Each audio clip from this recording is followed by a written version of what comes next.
പിതാവിൻ്റെയും പുത്രൻ്റെയും പരിശുദ്ധാത്മാവിൻ്റെയും നാമത്തിൽ ആമേൻ. ഇവിടെ വരെ ഇന്ന് നവംബർ 2-ാം തീയതി സകല മരിച്ച വിശ്വാസികളുടെയും ദിവസമാണ്. ഉടമ്പടി ശരിക്കും പറഞ്ഞാൽ പുനരുത്ഥാനത്തിൻ്റെ പ്രാർത്ഥനയാണ്. കാര്യം ഉടമ്പടി ഒരു കവനൻ്റ് അവസാനിക്കുന്നത് സ്വർഗത്തിൽ വാഗ്ദാന പേടകം കാണായി. വാഗ്ദാന പേടകത്തിൻ്റെ പ്രാർത്ഥനയാണല്ലോ ഉടമ്പടി. നമ്മളെ തന്നെ വാഗ്ദാന പേടകമാക്കിക്കൊണ്ടാണ് ആ വാഗ്ദാന പേടകം സ്വർഗത്തിൽ കാണായെന്ന് അത് നമ്മളെ ഉൾപ്പെടുത്തിയാണ് പറയണത്. കാര്യം ദൈവത്തിൻ്റെ വാക്ക് ആര് പാലിക്കുന്നുവോ ആ വാഗ്ദാന പേടകമായി മാറും. ആ വാഗ്ദാന പേടകം ഏറ്റവും വലിയ വാഗ്ദാന പേടകമായ കുഞ്ഞാടിൻ്റെ ഒപ്പം സ്വർഗത്തിൽ കാണുന്നൊരു കാഴ്ചയില്ലേ? ആ ഒരു മഹത്വ കാഴ്ചയിലേക്കാണ് നമ്മൾ യാത്ര ചെയ്യുന്നത്. അതിനെ പറ്റുന്ന ഒരു ദിവസമാണെന്ന് നിങ്ങൾ ഇന്ന് ദേവാലയത്തിൽ പോകണം. നിങ്ങൾ പ്രിയപ്പെട്ടവരുടെ സ്മാരക ശിലകളെ സന്ദർശിക്കണം, അവർക്ക് വേണ്ടി പ്രാർത്ഥിക്കണം. പിന്നെ കൂടാതെ പൊതുസ്ഥലത്ത് സിമിത്തിയുടെ പൊതുസ്ഥലങ്ങൾ വന്നിട്ട് പ്രാർത്ഥിക്കാൻ. ഇന്ന് ഭൂമിയിൽ ആരോരും ഇല്ലാത്ത ആത്മാക്കളെ ഓർത്ത് അവരും സഭയുടെ മക്കൾ തന്നെയാണ്. അവർ സഹന സഭയുടെ മക്കളാണ്, നമ്മൾ തീർത്ഥാടന സഭയുടെ മക്കളാണ്. അപ്പോൾ സഹന സഭയുടെ മക്കളെ സഹായിക്കാൻ നമുക്ക് തീർത്ഥാടന സഭയിൽ അംഗങ്ങൾക്ക് കഴിയും. ആ ഒരു കുടുംബപരമായ ആധ്യാത്മിക കുടുംബത്തിൻ്റെ ഭാഗമെന്ന നിലയിൽ നമ്മുടെ ആത്മീയ ഉത്തരവാദിത്തം കൂടിയാണ് ഇന്ന് ദേവാലയത്തിൽ പോയി പ്രാർത്ഥിക്കുന്നത്. ദൈവം പ്രാർത്ഥിക്കുന്ന മുമ്പ് നിങ്ങളെ ആശീർവാദവും പ്രാർത്ഥനയും കിട്ടി ഇന്നെല്ലാ ഇടങ്ങളിലും നിങ്ങൾ അനുഗ്രഹിക്കട്ടെ. ഈ മാസം മുഴുവനുമാണ് മാർപ്പാപ്പ ദണ്ഡവിമോചന സഭ നൽകിയിരിക്കുന്നത്. ഓർത്തിട്ട് പോകുമ്പോഴൊക്കെ ഏത് സെമിത്തേരി പോയാലും നിങ്ങൾ പ്രാർത്ഥിക്കണം, സന്ദർശിക്കണം. അതുവഴി നമ്മുടെ അധ്യാത്മിക ഉത്തരവാദിത്തം നിറവേറ്റിക്കൊണ്ട് നമ്മൾ ദൈവദൃസന്നിധിയിൽ ബലമുള്ളവരായി മാറാൻ ഈ ദിവസം നിങ്ങൾ സഹായിക്കട്ടെ. പ്രാർത്ഥിക്കുക. അമ്മേ പരിശുദ്ധ അമ്മേ, അമ്മേ പരിശുദ്ധ അമ്മേ, ദൈവമാതാവേ, ദൈവമാതാവേ, അന്ന് അങ്ങ് കൃപാസനത്തിൽ പ്രത്യക്ഷപ്പെട്ട് വരാൻ പോകുന്ന മഹാദുരന്തത്തിൽ നിന്ന് രക്ഷപ്പെടാനും എല്ലാവർക്കും വേണ്ടി പ്രാർത്ഥിക്കുവാനും ആവശ്യപ്പെട്ടിട്ട് 20 വർഷം തികയുന്ന ഈ വേളയിൽ കൃപാസനത്തിലൂടെ ഞങ്ങൾക്കും ഈ ദേശത്തിനും അങ്ങ് മാർഗം തേടി തന്ന എല്ലാ അനുഗ്രഹങ്ങൾക്കും കൃപകൾക്കും ഞങ്ങളിപ്പോൾ ഹൃദയം നിറഞ്ഞ നന്ദി പറയുന്നു. അമ്മേ പരിശുദ്ധ അമ്മേ, ജപമാല മാതാവേ, സകല കൃപാസനം പ്രാർത്ഥനയോടും ചേർത്ത് ഞങ്ങളിപ്പോൾ പ്രാർത്ഥിക്കുന്ന ഈ കുടുംബത്തിന്റെ ഈ പ്രത്യേക നിയോഗം നമ്മുടെ നിയോഗങ്ങൾ സമർപ്പിക്കാം. മക്കളെ, ഇന്നത്തെ മുഴുവൻ നിയോഗങ്ങളെ, നിങ്ങളുടെ സഞ്ചാരപഥങ്ങളെ, സംരംഭങ്ങളെ, ഇടപാടുകളെ, ഉത്തരവാദിത്തങ്ങളെ, കർത്തവ്യങ്ങളെ, നിങ്ങളുടെ മനസ്സിൽ ഭാരമാണെന്ന് തോന്നുന്ന വിഷയങ്ങളെ, കണ്ടുമുട്ടുന്ന വ്യക്തികളെ, ചില കണ്ടുമുട്ടലുകൾ നമുക്ക് സങ്കടകരമാണെങ്കിൽ അങ്ങനെയുള്ള വിഷയങ്ങൾ എല്ലാം പരിശുദ്ധ ദേവമാതാവിൻ്റെ ദിവസത്തിലേക്ക് ഹൃദയപൂർവ്വം സമർപ്പിക്കുക. ദൈവത്തിൻ്റെ സാന്നിധ്യമില്ലാതെ നടക്കാത്ത കുറേ കാര്യങ്ങളുണ്ട്. അവിടെ എല്ലാം സമർപ്പിച്ചുകൊണ്ട് ഈ ദിവസം തന്നതിന് നന്ദി പറഞ്ഞുകൊണ്ട് ദൈവത്തിൽ നിങ്ങൾ സന്തോഷത്തോടെ സമർപ്പിക്കുക. നിയോഗങ്ങൾ സമർപ്പിക്കേണ്ട സമയമാണ്. കൈകൾ കുപ്പി കണ്ണടച്ചാണ് നിയോഗങ്ങളെ സമർപ്പിക്കേണ്ടത്.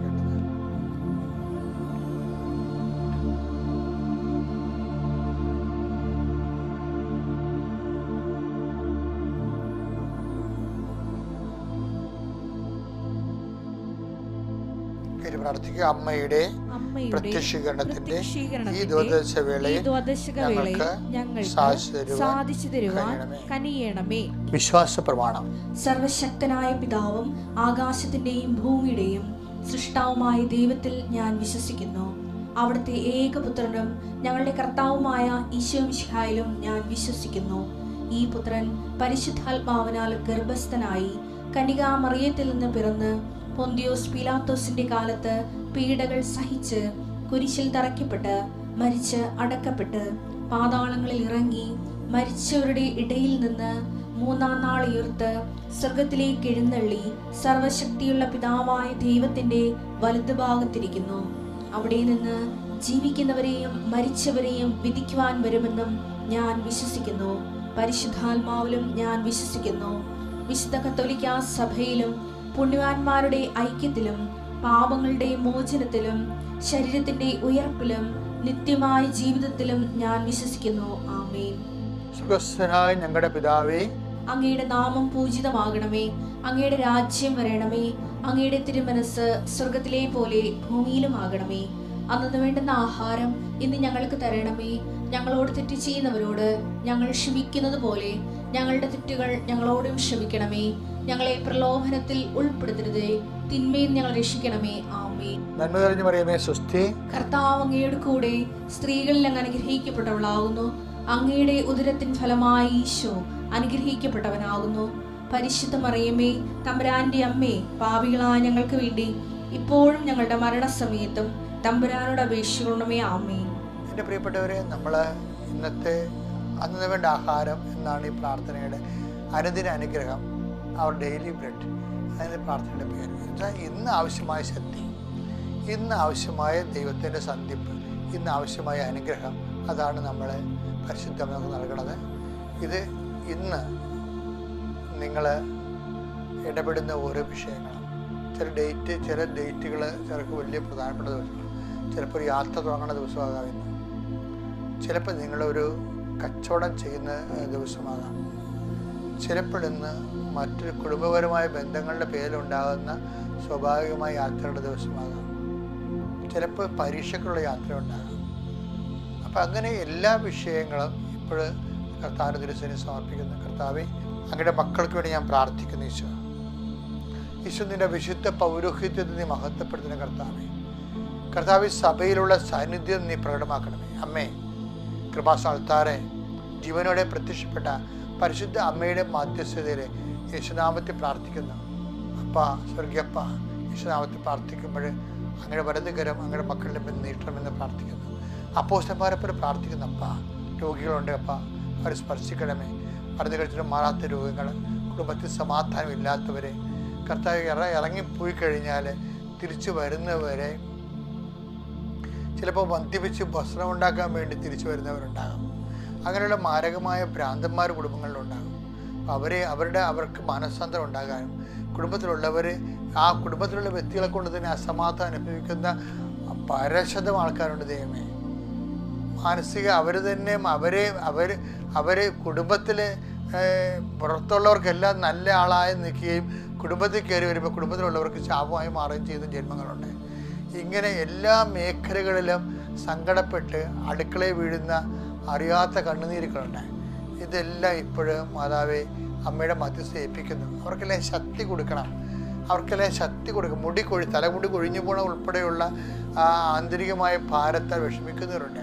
എല്ലാവരും നീ ആശീർവദിക്കണം. വിവാഹം ഒത്തുവരാത്തവർ, ആരോഗ്യ പ്രശ്നം, സാമ്പത്തിക പ്രശ്നം, കുടുംബപരമായ പ്രശ്നം, ജോലി പ്രശ്നം, അങ്ങനെ പല പ്രശ്നങ്ങൾ കാരണം ജീവിത പങ്കാളിയെ കിട്ടാത്തവർ, ജീവിത പങ്കാളി കിട്ടിയതിന് ശേഷം തന്നെ അവർ വിശ്വസ്തത കാണിക്കാത്തവർ, ആവശ്യമുള്ളതും ഇല്ലാത്തതിനുമൊക്കെ അടക്കുമുറയും അധികാരവും മേൽക്കൈയും നേടാൻ വേണ്ടിയുള്ള ഓരോ തരത്തിലുള്ള മനുഷ്യത്വരഹിതമായ പെരുമാറ്റങ്ങൾ പരസ്പരം പെരുമാറുന്ന, കുഞ്ഞുങ്ങളുടെ വിദ്യാഭ്യാസം, കുഞ്ഞുങ്ങളുടെ ജീവിത മാതൃകയെ കണക്കാക്കാതെ പോലും ബുദ്ധിബോധമില്ലാതെ പെരുമാറുന്ന ജീവിത പങ്കാളികൾ, അവരെല്ലാം സ്പർശിക്കണമേ കർത്താവേ.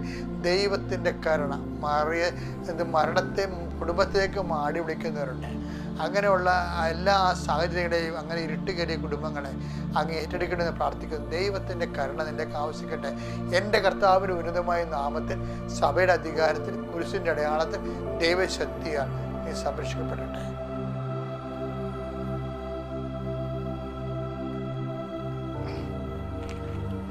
എൻ്റെ പ്രിയപ്പെട്ടവർ, ഇന്ന് നമ്മൾ വായിക്കുന്നത് ഒരു വളരെ വിചിത്രമായ ഒരു വചനമാണ്.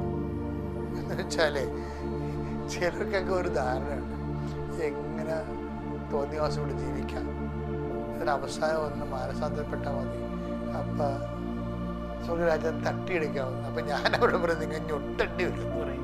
എന്താ കാര്യം വെച്ച് കഴിഞ്ഞാൽ വചനത്തിന് ഇപ്പോൾ ഉദാഹരണത്തിന് 1 Corinthians 15:40 വായിച്ചേ. 1 Corinthians 15:40. സ്വർഗീയ ശരീരങ്ങളുണ്ട്, സ്വർഗീയ ശരീരങ്ങളുണ്ട്, ഭൗമിക ശരീരങ്ങളുണ്ട്. സ്വർഗീയ ശരീരങ്ങളുടെ തേജസ് ഒന്ന്. തേജസ് വ്യത്യാസം ഉണ്ടെന്ന്. അതായത് സ്വർഗരാജ്യ ശരീര തേജസ് ഒന്ന്, ഭൗമിക ശരീരങ്ങളുടെ തേജസ് മറ്റൊന്ന്, സൂര്യന്റെ തേജസ് ഒന്ന്, ചന്ദ്രന്റേത് മറ്റൊന്ന്, നക്ഷത്രങ്ങളുടേത് വേറൊന്ന്, നക്ഷത്രങ്ങൾ തമ്മിലും തേജസ്സിന് വ്യത്യാസമുണ്ട്. ഇപ്രകാരം തന്നെയാണ്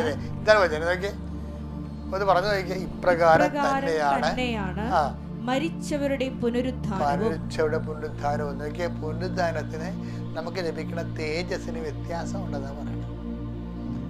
ഇതാണ് ശക്തമായ ബൈബിളിലെ ഏറ്റവും വലിയ നിഗൂഢമായ താക്കോൽ വാക്കെന്ന് പറയും. ഒരു കീ വേർഡ് എന്നൊക്കെ പറയത്തില്ലേ. പല അണ്ണന്മാരും വിചാരിച്ചുകൊണ്ടിരിക്കണത് എങ്ങനെയാണെന്ന് വെച്ച് കഴിഞ്ഞാൽ എങ്ങനെയെങ്കിലും ചില പറയണ്ട, മരിച്ചാൽ എവിടെ അടയ്ക്കാൽ എന്തെന്നൊക്കെ ചോദിക്കത്തില്ലേ.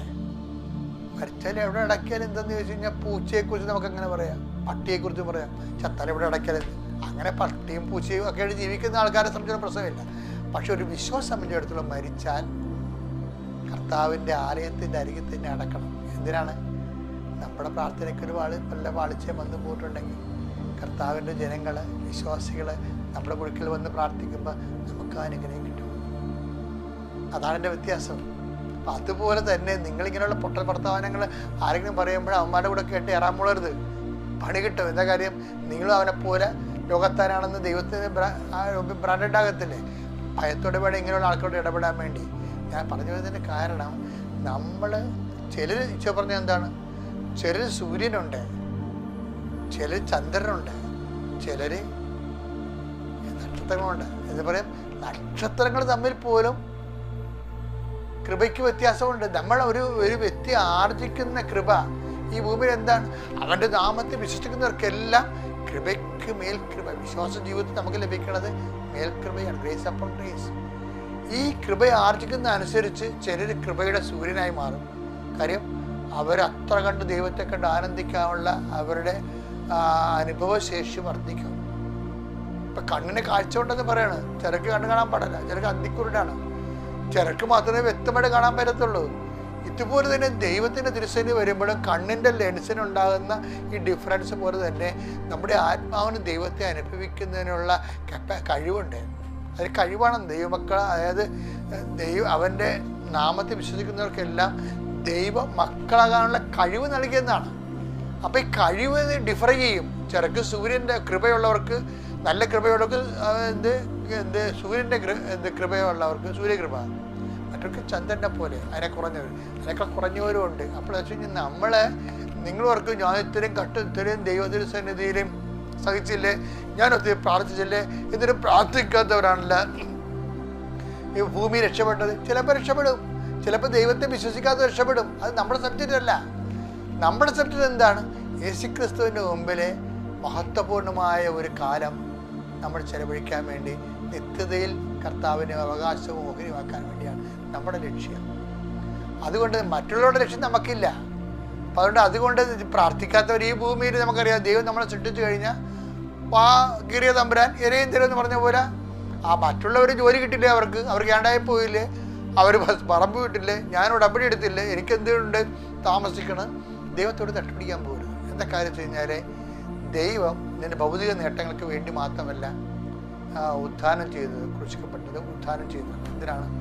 നിത്യതയിൽ തൻ്റെ കൂടെ ആയിരിക്കാൻ വേണ്ടിയാണ്. അവിടെ ആയിരിക്കുമ്പോൾ എന്താ ഗുണം?